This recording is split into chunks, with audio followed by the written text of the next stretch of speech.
السلام علیکم ناظرین، مرزا اسد الحاں غالب دیوان غالب ہم دیکھ رہے ہیں،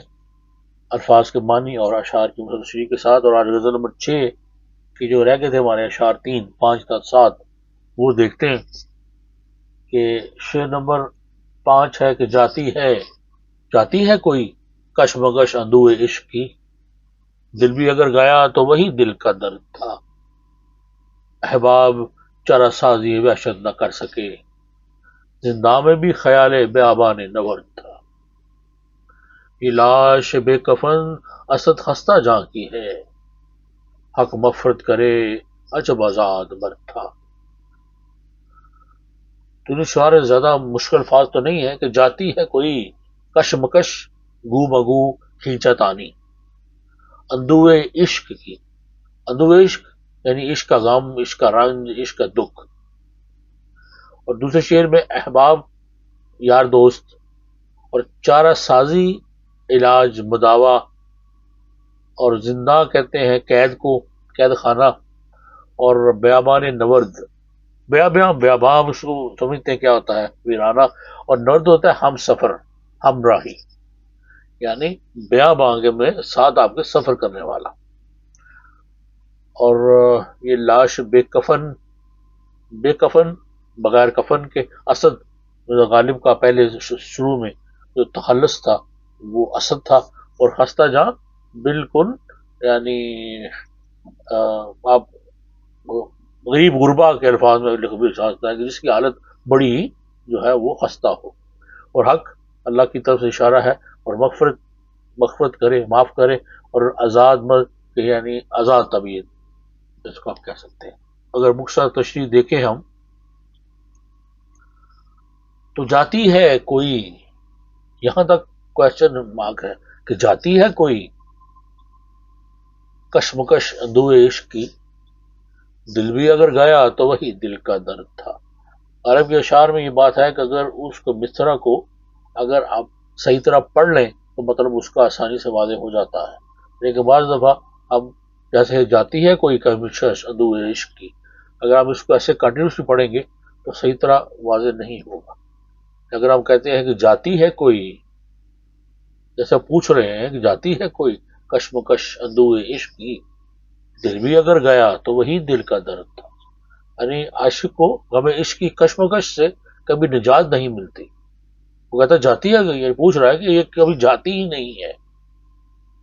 یعنی غم عشق کی جو کشمکش ہے، جو کھینچا تانی ہے، یہ کبھی گئی نہیں ہے۔ اگر دل پہلو سے نکل بھی گیا ہے تو اس کا نکل جانا ہی دل کا درد بن جاتا ہے، یعنی جب تک دل پہلو میں تھا وہی غم و اندوہ کا مرکز تھا، یعنی جب تک دل تھا اس میں کشمکش اندوہ عشق وہ جاری تھی، کھینچا تانی جاری تھی، تو غم و اندوہ کا یہ مرکز رہا ہے، اور اگر دل چلا گیا تو اس کے جانے کا غم شروع ہو گیا ہے۔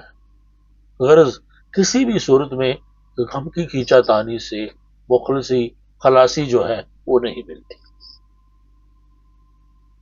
دوسرا شعر ہے کہ احباب چارہ سازی وحشت نہ کر سکے، زندہ میں بھی خیال بیابان نورد تھا، ابھی دوست اور ہمدرد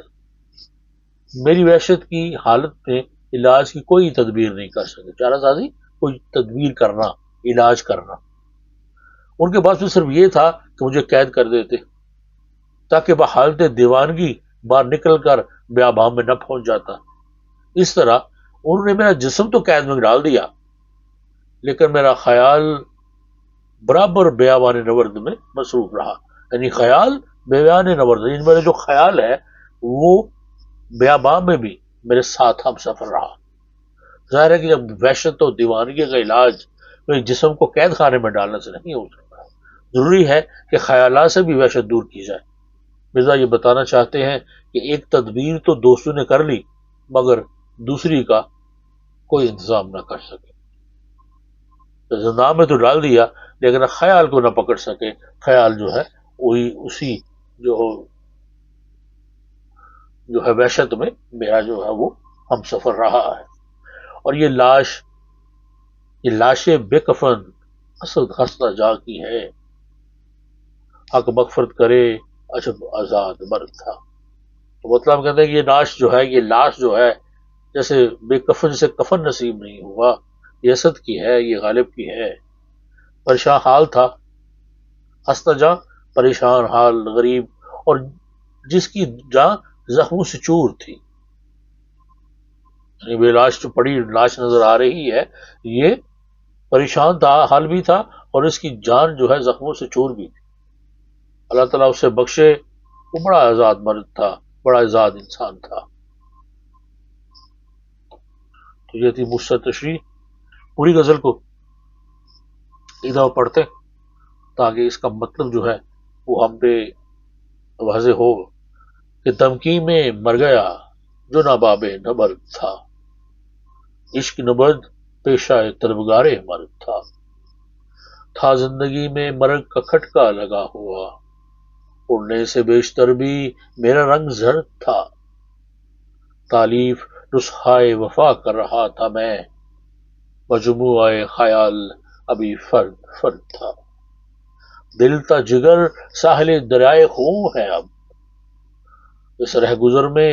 جلوہ گاہ گل آگے گرد تھا، جاتی ہے کوئی کشمکش اندوہ عشق کی، جاتی ہے کوئی کشمکش اندوہ عشق کی، دل بھی اگر گیا تو وہی دل کا درد تھا، احباب چارہ سازی وحشت نہ کر سکے، احباب چارہ سازی وحشت نہ کر سکے، زندہ میں بھی خیال بیابان نورد تھا،